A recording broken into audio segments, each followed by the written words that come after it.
Voilà, c'est une joie d'être avec vous aujourd'hui.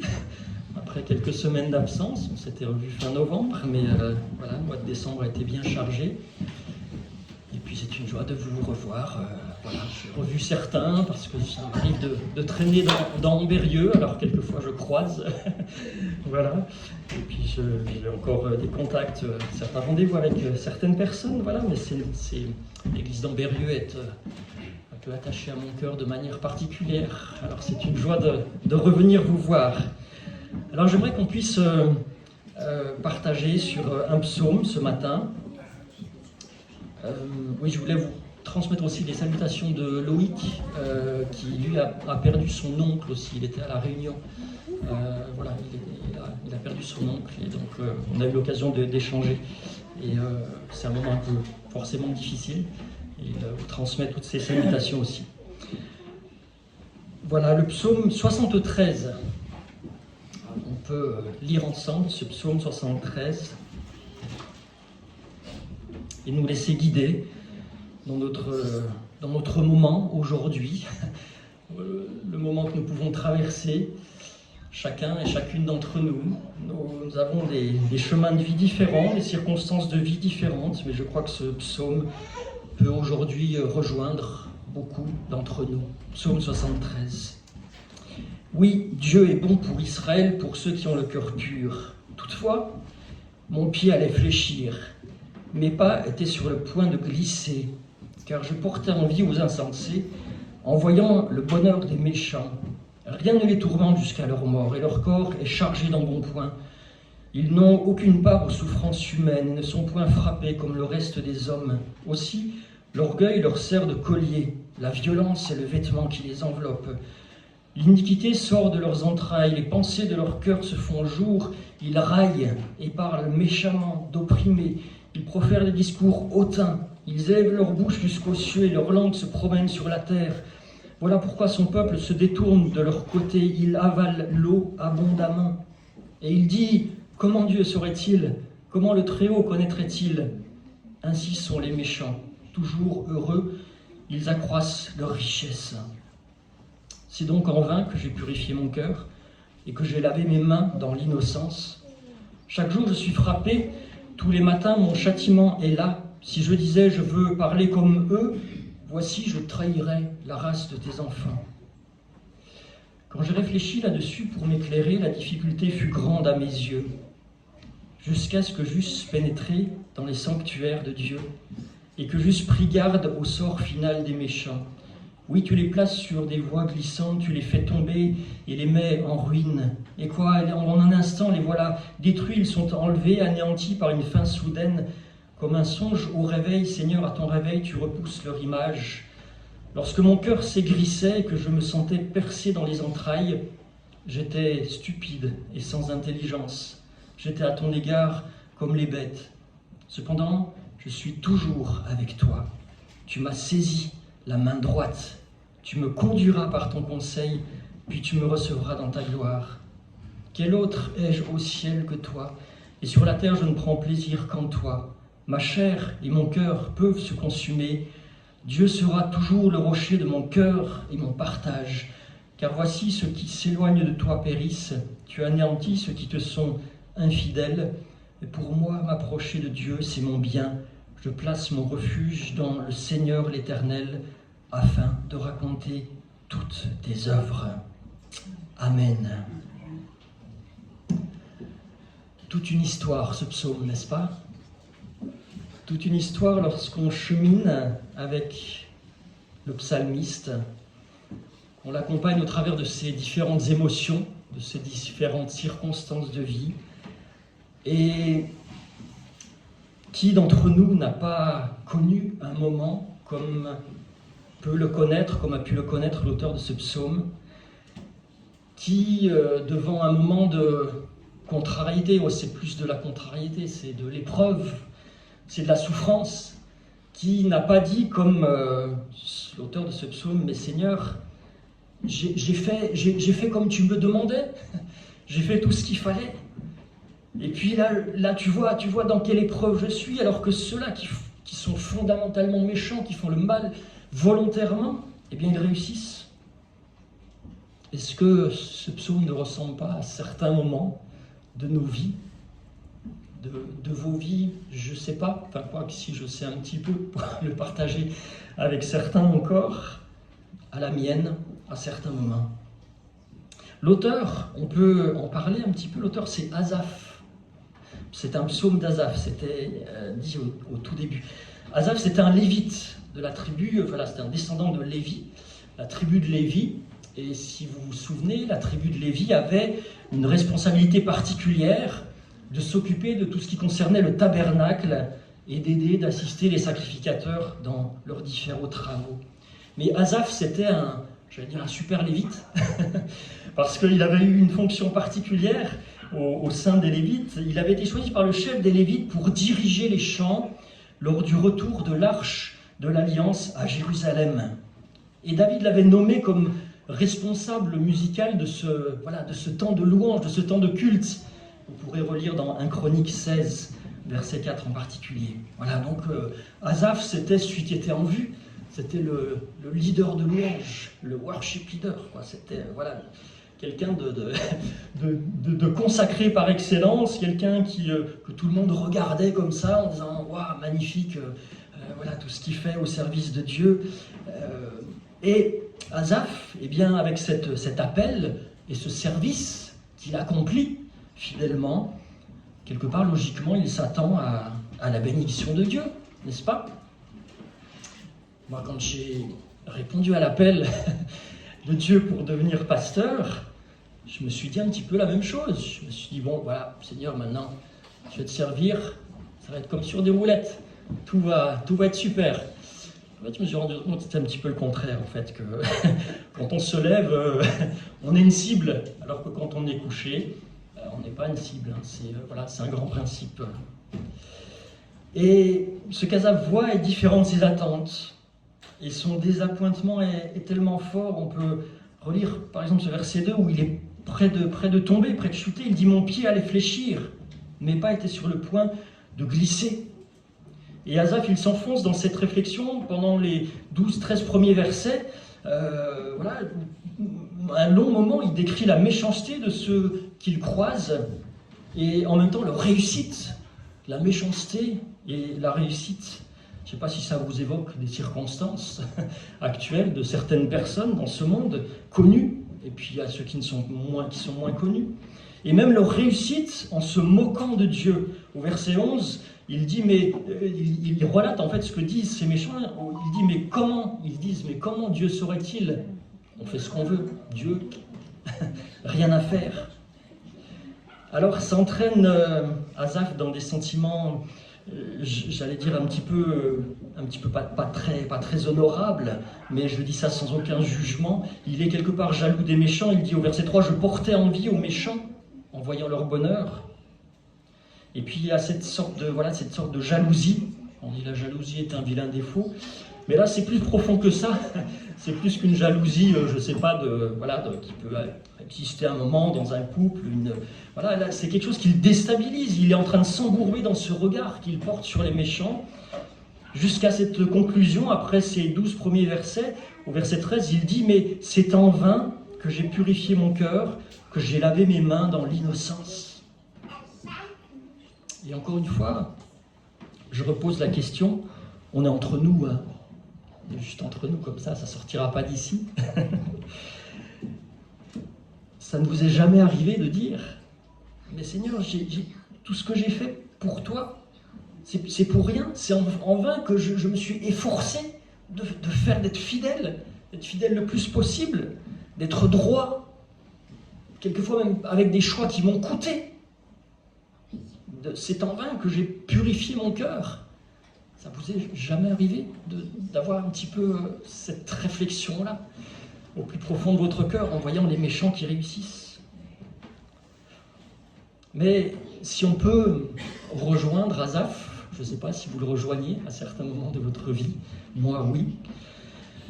Si on peut comprendre et rejoindre Asaph dans cette pensée de ce moment-là, il faut réaliser que quelque part, Asaph, il a les yeux focalisés sur son épreuve, sur sa douleur du moment, sur ce qu'il est en train de traverser. On n'a pas le détail en fait de l'épreuve qu'il traverse.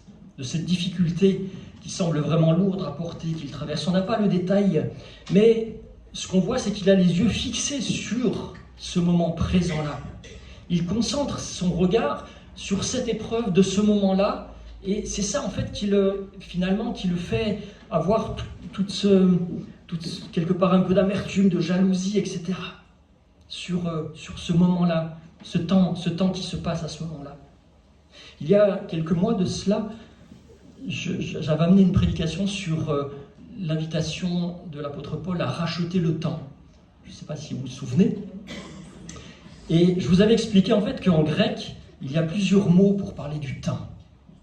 Il y en a même trois, enfin il y en a deux, il y en a même trois. Bon, j'en parlerai que deux parce que le troisième est un petit peu plus marginal. Mais il y a deux mots essentiels. Il y a le mot chronos dans le texte grec, qui dans le français a donné chronomètre.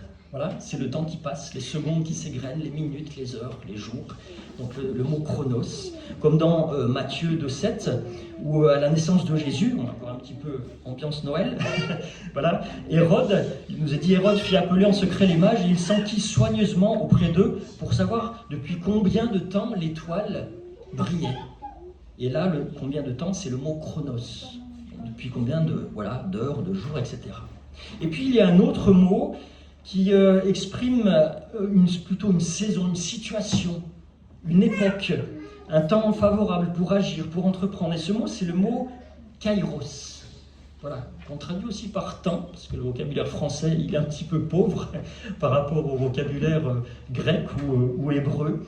Et je cite par exemple ces paroles de Jésus dans Matthieu 16,3, où Jésus parle du ciel. Il dit, vous dites, il y aura de l'orage aujourd'hui, car le ciel est d'un rouge sombre. Vous savez discerner l'aspect du ciel, mais vous ne pouvez discerner les signes des temps.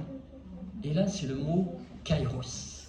C'est pas le temps qui passe, c'est le signe des temps, c'est le signe d'une époque, de quelque chose de nouveau qui s'écrit. Et quelque part, Asaph, il a le regard faussé, parce qu'il regarde le temps qui passe, voilà, une circonstance particulière, plutôt que pour reprendre les paroles de Jésus, de discerner le signe des temps. Discerner le signe des temps. L'apôtre Pierre peut nous aider à comprendre la différence entre ces deux mots. Dans 1 Pierre 1, 24, il nous dit « Car toute chair est comme l'herbe, et toute sa gloire comme la fleur de l'herbe.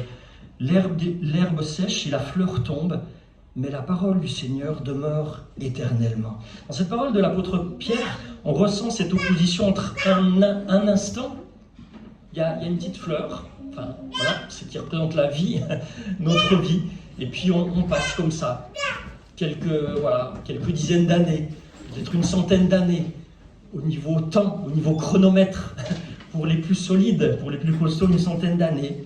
Et puis il y a la parole de Dieu, qui elle, c'est pas un temps chronomètre, c'est l'éternité. Voilà, donc elle est pas dans ce temps-là, la parole de Dieu, elle est éternelle. Et Asaph voit avec ses yeux et ses repères l'instant présent, et ça l'amène quelque part à une fausse interprétation du temps de Dieu, Il interprète, il interprète le déroulement de l'histoire de Dieu, de l'histoire avec un grand H, en fonction de son histoire à lui, avec un petit H, si vous voyez ce que je veux dire. Quand on prend un livre, si on prend un livre, on lit un roman et qu'on ne prend qu'une seule page de ce livre, on ne va pas comprendre l'histoire racontée, n'est-ce pas? Vous ne pouvez pas dire « Ah oui, j'ai lu tel livre, on n'en a lu qu'une page, n'est-ce pas ?» Il faut regarder la totalité du livre. Une autre illustration. Moi, quand je bricole, j'aime pas qu'on vienne me voir avant que tout soit bien fini. Parce que, en fait, si on arrive au milieu des travaux, alors qu'il y a des câbles dans tous les sens, du plâtre, etc., dire « Oh là là, quelle horreur ce qui se passe !» Mais quand tout est bien fini, voilà, voilà, livre. Mais je crois que c'est un principe général. Quand on s'arrête à un instant T comme ça, on peut avoir une vision faussée. Je vais prendre une illustration, peut-être qui va plus vous parler que mon bricolage, mais prenez une grossesse. Voilà. si on va voir, il y a eu plusieurs naissances là, ces derniers temps, et puis voilà, si on va voir la maman, bon souvent les grossesses ça s'accompagne de nausées, de choses, voilà. Si on va voir la maman alors qu'elle est en train de, voilà, d'être malade, d'avoir des nausées, de vomir, etc., c'est pas très encourageant tout ça, c'est pas très joyeux. L'accouchement, même l'accouchement, c'est quelque chose de, si on est juste là au moment de l'accouchement, on se dit ouh là là, mon Dieu, qu'est-ce que c'est, voilà, j'ai même pas l'adjectif qui convient. Mais on ne discerne qu'une partie de l'histoire. Mais si on prend de la hauteur, et puis qu'on voit toute l'histoire, qu'on voit cette saison nouvelle pour la famille qui accueille un bébé, on se dit waouh, mais c'est magnifique ce qui s'est passé. Vous voyez la différence entre juste un instant T et puis voir globalement, voir la saison qui s'ouvre pour une nouvelle famille. Alors, je vais prendre un dernier exemple. Je n'ai pas changé, enfin j'essaie de m'améliorer tous les jours, mais j'ai toujours pas changé depuis que je ne suis pas venu vous voir depuis 2 mois. Et je dis toujours, si dans une prédication je ne parle pas de Jésus, vous avez le droit de, voilà, donc de ne plus me réinviter. Mais si on regarde, si on voit ce moment, le jour de la crucifixion de Jésus, si on s'arrête ici, à ce jour de la crucifixion de Jésus, où Jésus est accusé, insulté, tué, mis au tombeau, et puis qu'on s'arrête là, on se dit mais c'est un drame. Un jour quelqu'un m'a dit ton Jésus, il a mal fini. Je dis écoute, c'est plutôt toi qui n'as pas lu la fin de l'histoire. Voilà.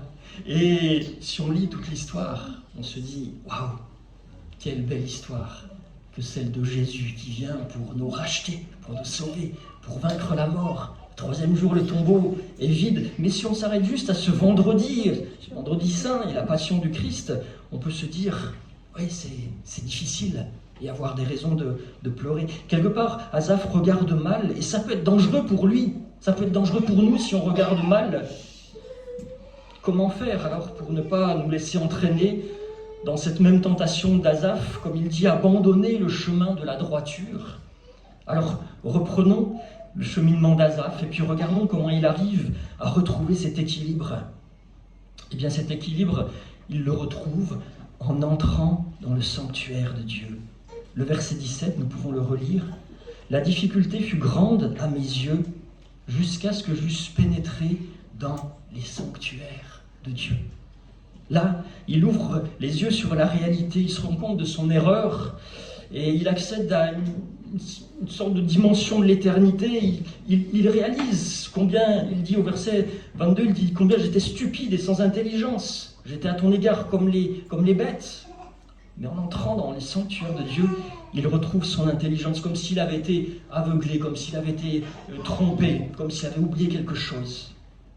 Mais il y a quelque chose qui m'interpelle à la suite de ce verset 17, c'est le verset 22, lorsqu'il réalise son aveuglement, il explique qu'il était néanmoins avec Dieu.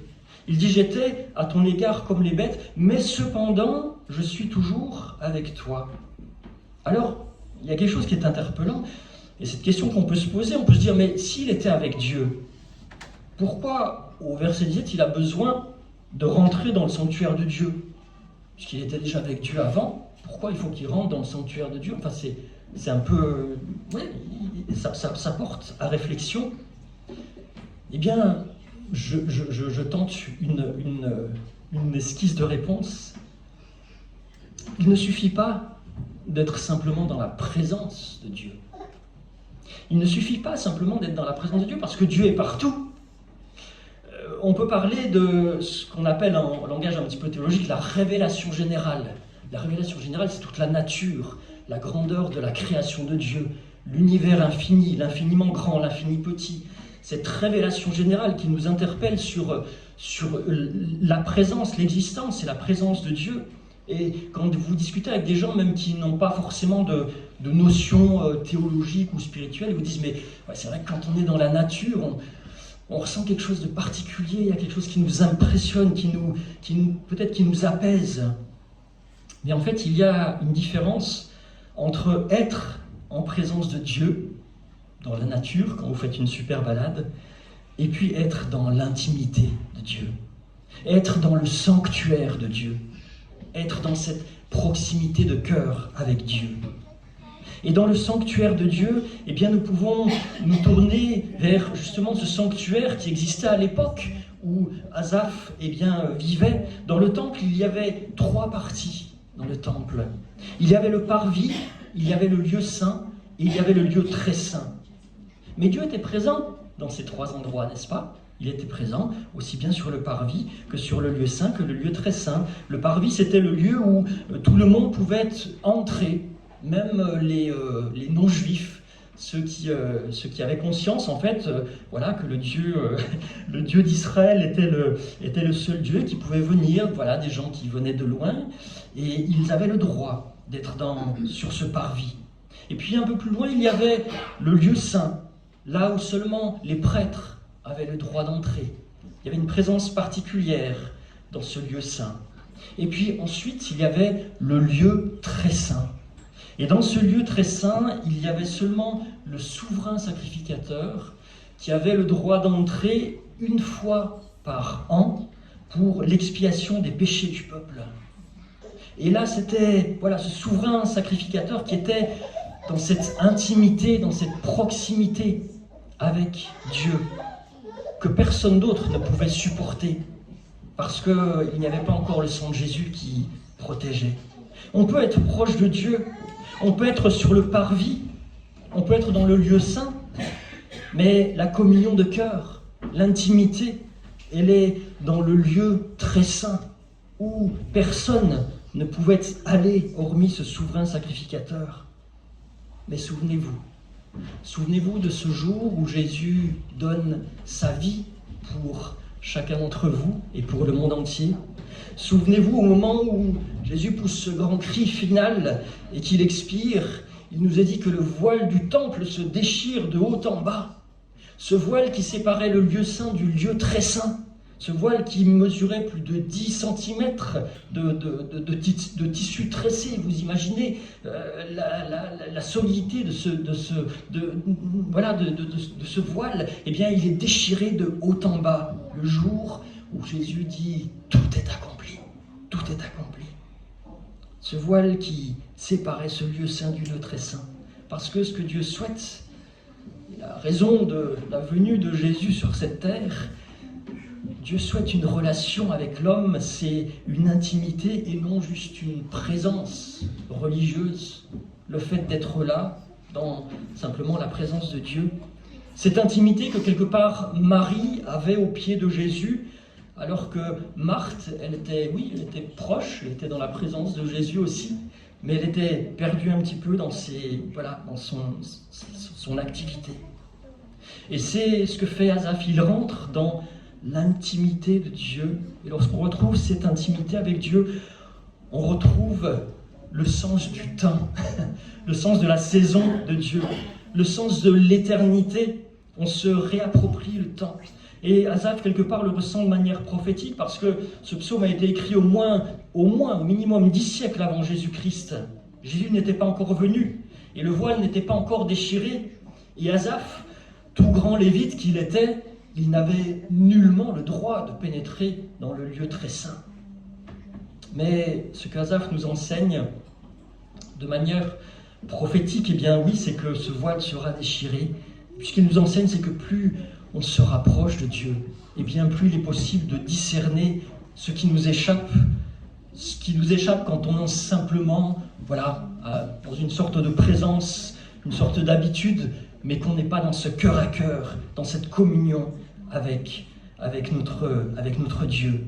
Prendre de la hauteur pour voir le temps kairos de Dieu, le temps que Dieu a sur nos vies, sur ce monde, plutôt que de nous focaliser sur les heures, peut-être les jours, peut-être même les semaines ou les mois qui s'égrènent de nos épreuves, de nos difficultés. Prendre de la hauteur. Ça ne signifie pas, bien sûr, se détacher des choses terrestres, non. Bien sûr que non. On est toujours les pieds sur le chemin de cette terre, avec quelquefois des cailloux qui peuvent blesser nos pieds. Mais Jésus, notre exemple suprême, ne s'est pas mis en retrait de tout, non. Il prenait des temps pour se ressourcer. Il passait des nuits en prière. Il emmenait ses disciples à l'écart pour qu'ils se reposent, mais pour revenir, ressourcer, Et Asaph se rapproche du cœur de Dieu. Et vous savez, lorsqu'on est intime avec quelqu'un, on prend du temps pour apprendre à le connaître, n'est-ce pas? Quand vous voulez être intime avec quelqu'un, quand il y a la période des fiançailles, on veut prendre du temps avec quelqu'un pour le connaître, pour savoir ce qu'il aime, ce qu'il n'aime pas, ce qu'elle aime pas, etc. Il faut prendre ce temps avec Dieu. On aime parler à la personne quand on veut être dans une certaine intimité. Avec Dieu, c'est pareil. Prendre du temps pour lui parler, ça s'appelle la prière. Prendre du temps pour apprendre à le connaître, ça s'appelle la lecture de la parole de Dieu, la lecture de la Bible. Et cette intimité, elle fortifiera notre foi. Parce que, naturellement, je pense qu'on ne peut pas faire confiance à quelqu'un qu'on ne connaît pas, n'est-ce pas? Ça semble, c'est même recommandé, quelqu'un qu'on ne connaît pas a priori, il vaut mieux être un petit peu vigilant. Mais connaître Dieu par la prière et par la lecture de sa parole, cela fortifie notre foi, cela fortifie notre confiance. Et cette intimité, affermit notre connaissance. L'apôtre Paul dit car nous marchons par la foi et non par la vue. Et la lecture de sa parole, cette communion par la prière, fait grandir notre foi. Alors, la voie par excellence pour défier ce temps, chronos, qui quelquefois peut sembler long, mais qui est tellement court par rapport à l'éternité, par rapport à l'histoire que Dieu tient dans sa main, la voie par excellence, c'est la foi, c'est-à-dire la confiance inébranlable en Dieu. Dans Hébreux 11, ce chapitre qui relate les héros de la foi, qui nous impressionnent, n'est-ce pas? Il y a eu tous ceux qui ont fait des grandes choses, mais même ceux qui ont eu des grandes choses, l'auteur de l'épître aux Hébreux nous dit ils n'ont pas vu la réalisation des promesses de Dieu, mais ils les ont saluées de loin. Et oui, tous ces héros de la foi, Abraham à qui Dieu avait fait une promesse, tu seras père. Et à 100 ans, il ne l'était toujours pas, il n'avait pas vu la promesse de Dieu se réaliser. Mais pourtant, l'apôtre Paul nous dit dans Romains 4,18 espérant contre toute espérance, il crut, en sorte qu'il devint père d'un grand nombre de nations, selon ce qui lui avait été dit.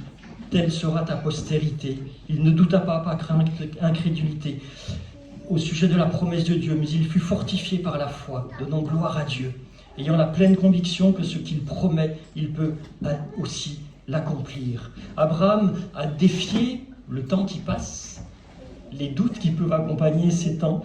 Il a défié ce temps qui passe pour entrer dans la saison de Dieu, dans le temps de Dieu. Joseph et sa vision où il voit sa famille se courber devant lui, etc. Et puis qu'est-ce qui se passe après? Il est vendu par ses frères, il est jeté au fond d'un puits, il est oublié au fond d'une prison par cet ami qui avait promis de parler pour qu'il soit libéré, etc. Et nous on lit ça en quelques minutes ou quelques heures, mais ça a duré des années pendant lesquelles Joseph était en prison. Mais qu'a-t-il fait? Il est resté fidèle. Il est resté fidèle et la promesse de Dieu s'est réalisée parce que c'est lui qui a été l'objet de Dieu pour sauver tout le peuple d'Égypte de la famine et sauver toute sa famille de la famine comme il l'avait vu en vision. Joseph a défié ce temps qui passe, ces minutes, ces heures qui s'égrènent, qui peuvent nous paraître si longues et si douloureuses pour entrer dans le temps, la saison, le kairos de Dieu. Et puis, je finis par Moïse, alors je lis simplement Hébreux 11, versets 24 à 27, il nous est dit « Par la foi, Moïse, devenu grand, renonça au titre de fils de la fille de Pharaon. Il préféra être maltraité avec le peuple de Dieu plutôt que de jouir des plaisirs momentanés du péché. Il estima qu'être méprisé comme le Messie avait beaucoup plus de valeur que les trésors de l'Égypte, car il gardait les yeux fixés sur la récompense future. Par la foi, Moïse quitta l'Égypte sans craindre la colère du roi. Il demeura ferme comme s'il voyait le Dieu invisible. » Quelle belle parole, n'est-ce pas? Moïse, il était comme, peut-être dans ce même dilemme qu'Asaph, choisir les joies passagères de cette terre. Ou dans les premiers versets de ce psaume, Asaph, il est un peu comme ça. Il se dit, mais voilà, ils sont dans la joie, ils sont dans le bonheur. Ces joies empreintes de péché, et de toute l'injustice qui est liée, ou alors accepter l'opprobre du Christ et avoir les yeux fixés sur la récompense future. Moïse a défié le temps qui passe, chronos, pour entrer dans le temps kairos de Dieu, la saison de Dieu.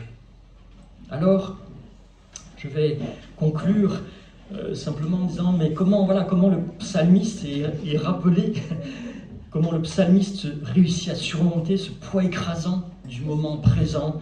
Eh bien, il recherche cette intimité. Il rentre dans ce lieu très saint auquel nous avons accès grâce au sacrifice de Jésus. Il recherche cette intimité avec Dieu sans se contenter simplement d'une vague présence, d'une vague proximité avec Dieu. Il cherche cette intimité avec Dieu et il tient bon par la foi en réalisant que les temps sont dans la main de Dieu et que sa promesse se réalisera, comme le dit le verset 24. Il dit « Tu me conduiras par ton conseil, puis tu me recevras dans la gloire ». Mais il faut réaliser que le raisonnement d'Asaph, ce n'est pas un raisonnement qu'on a naturellement, n'est-ce pas ? Naturellement, on a plutôt tendance à être dans le doute. Mais son chemin de pensée pour sortir de cette jalousie, de ce sentiment d'injustice, de cette souffrance, eh bien, ce qui l'a amené à avoir le regard bien placé sur ce qui l'entoure, eh bien, c'est avoir un regard bien placé sur Dieu. Lorsque Dieu est au centre, eh bien, on commence à regarder les choses célestes et les choses de la terre pâlissent. Il y a ce petit chant qui dit « Vers Jésus, lève les yeux, contemple son visage merveilleux, et les choses de la terre pâliront peu à peu si tu lèves vers Jésus les yeux. » Regardez à Dieu, regardez comme Dieu voit, c'est entrer dans sa justice, avoir un regard bien placé sur le temps aussi, quelles que soient nos richesses. Eh bien, comme quelqu'un l'a dit, on arrive nu sur cette terre et on repart nu sur cette terre. Voilà. Et c'est ce qui se passe après qui est important. Et puis avoir aussi un regard bien placé sur la justice de Dieu, parce que Dieu est juste. Et si aujourd'hui Dieu manifeste sa grâce, aujourd'hui c'est un temps de grâce, n'est-ce pas, que nous pouvons vivre et que le méchant peut vivre, il n'en reste pas moins vrai que son jugement un jour se présentera. Et qu'un jour, eh bien, la justice de Dieu régnera, sa justice régnera. Et il faut avoir ce regard bien placé sur la justice de Dieu, parce que Dieu n'est pas injuste pour ne pas récompenser ceux qui sont restés fidèles à sa justice, à son amour, à sa droiture, la récompense. L'apôtre Paul exhorte l'église de Galate en disant « Ne vous y trompez pas, on ne se moque pas de Dieu. Ce qu'un homme aura semé, il le moissonnera aussi. Ne nous lassons pas aussi, dit-il, ne nous lassons pas de faire le bien, car nous moissonnerons au temps convenable si nous ne nous relâchons pas. » Alors, Asaph, à la fin de son cheminement, arrive au bon endroit, là où nous devons tous arriver, où ma prière est que nous puissions tous arriver ce matin, quel que soit notre temps d'épreuve. C'est ce verset 28, cette conclusion. « Pour moi, m'approcher de mon Dieu, c'est mon bien. Je place mon refuge dans le Seigneur l'Éternel, afin de raconter toutes ses œuvres. » Amen. Alors ce matin, approchons-nous de Dieu en réalisant que c'est notre bien suprême, que plus nous serons proches de Dieu dans ce lieu très saint, eh bien, plus nous serons dans cette paix qui surpasse toute intelligence.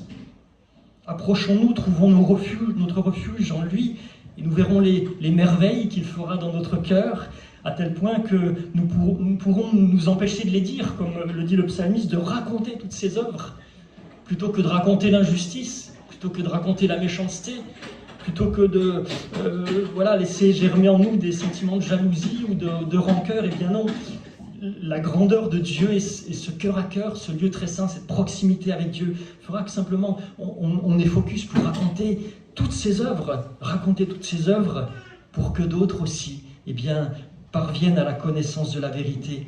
Ils reçoivent cette paix et cette assurance que le monde ne connaît pas. Mais pour trouver cette force qu'il est quelquefois difficile de trouver au cœur de nos tempêtes et des épreuves qui peuvent s'abattre sur nos vies, le seul endroit, eh bien, c'est regarder à la croix du Christ.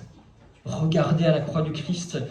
Encore une fois, ce moment où Jésus est la risée de tout le monde, où il est en croix, eh bien, ce temps, ces heures doivent sembler bien difficiles bien difficile, bien éprouvante, et Jésus aurait eu 1001 raisons de se révolter, mais non, en croix, Jésus est là et il prie, Père, pardonne-leur, car ils ne savent pas ce qu'ils font. Parce que Jésus sait discerner ce temps de grâce qui s'ouvre, cette saison de grâce qui s'ouvre par son sacrifice, et cette grâce qui est encore aujourd'hui ouverte à chacun et chacune qui accepte ce nouveau temps, cette nouvelle saison, cette nouvelle alliance que Jésus scelle au prix de son sacrifice, au prix de son sang, au prix de sa vie, au prix de sa vie. Alors que chacun, ce matin, nous puissions revenir dans ce lieu très saint, et par la foi, placer notre refuge dans le Seigneur, afin de pouvoir raconter toutes ses œuvres. Amen. Qu'il en soit ainsi. Je vous invite à un court temps de silence, quelques instants de silence où nous pouvons peut-être nous laisser interpeller par le Saint-Esprit qui peut peut-être nous rappeler tel ou tel verset de ce psaume qui nous concerne peut-être plus particulièrement. Et puis prendre une décision peut-être par rapport à quelque chose qui nous fait mal, quelque chose qui nous abîme, quelque chose qui voile notre communion avec Dieu.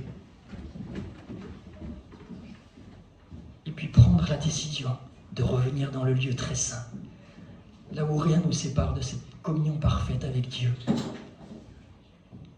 Laissez tomber ce qui ralentit notre course pour revenir dans ce cœur à cœur avec Dieu. Là, je vous laisse quelques instants et puis je terminerai par la prière. Seigneur, je te remercie parce que ta parole est belle. Ta parole est comme une lumière sur notre sentier. Elle éclaire notre sentier, Seigneur. Elle éclaire notre cœur. Et je te remercie pour ce psaume, Seigneur, que tu as permis qu'il soit retranscrit dans ta parole et gardé au fil des siècles, Seigneur, pour nous exhorter par Asaph, ton serviteur, qui a connu un chemin comme nous pouvons quelquefois en connaître. Seigneur, je te remercie pour ce psaume. Et je te remercie aussi pour chacune de mes frères et sœurs qui est là ce matin, Seigneur, et tu connais les cœurs, tu connais les vies de chacun, tu connais les circonstances de vie de chacun et chacune, Seigneur. Tu connais ce que chacun et chacune vit, Seigneur. Moi, je ne connais pas, je connais certaines situations, mais pas tout. Mais Seigneur, toi, tu sondes les cœurs et les reins et tu vois toutes choses. Et Seigneur, je te prie de rejoindre chacun et chacune dans son cœur, dans son chemin, dans son cheminement avec toi, là où elle en est, Seigneur. Peut-être arrêté, peut-être fatigué, peut-être en train de regarder comme le faisait Asaph à ceux qui font le mal et qui réussissent, et qui du coup sont arrêtés avec leur chemin avec toi, qui ont peut-être de l'amertume dans le cœur, de la tristesse. Seigneur, je te prie vraiment par ton Saint-Esprit de les rejoindre en ce moment, et de leur montrer cette histoire que toi tu écris, Seigneur, que tu écris depuis la croix de Jésus-Christ, où tout est accompli. Seigneur, où nous pouvons venir dans ce lieu très saint, où nous pouvons être bouleversés, renouvelés, ressourcés, avoir ce cœur changé, Seigneur, et avoir cette communion, Seigneur, cette paix parfaite, dans cette communion parfaite avec toi. Seigneur, visite chacun par ton Saint-Esprit. Seigneur, et que chacun puisse repartir avec cette paix parfaite, cette communion parfaite avec toi, Seigneur, en ayant mis de côté, Seigneur, tout ce qui pouvait les empêcher de continuer à marcher avec joie sur ce chemin que tu traces devant leurs pas. Seigneur, bénis chacun et chacune, Seigneur, et que des cœurs soient libérés dans le nom puissant de Jésus-Christ, parce que, Seigneur, tout a été accompli sur la croix du Calvaire il y a 2000 ans, pour la gloire de Jésus et pour notre liberté, Seigneur. Dans le nom de Jésus. Amen. Amen.